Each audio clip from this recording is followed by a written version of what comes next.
Hey, it's SgtLocksmith. We're going to do another video here on changing the battery on your smart remote.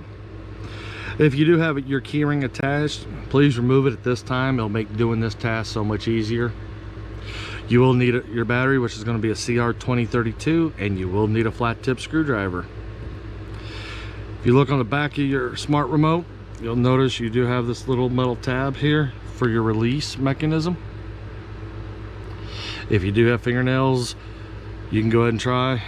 I found it doesn't work for me, so I'm gonna use a flat tip, put some pressure on there, and then grab your blade, and your emergency blade pops out.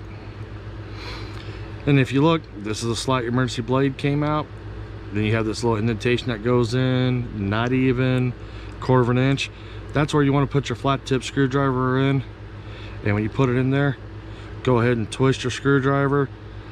Doesn't matter if you go clockwise, counterclockwise, just put enough pressure, it'll pop open.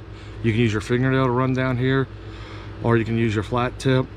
Just be careful. If you put too much pressure, you'll actually put some indentations in on the plastic.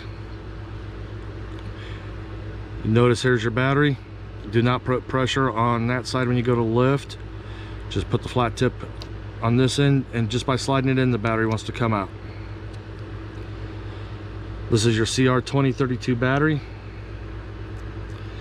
and the remote housing, it even tells you positive side down.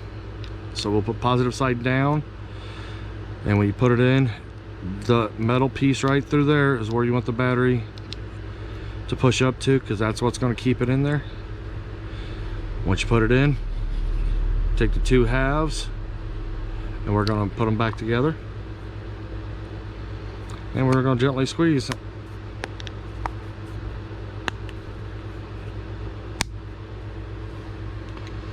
And we'll go ahead and put the emergency blade back in.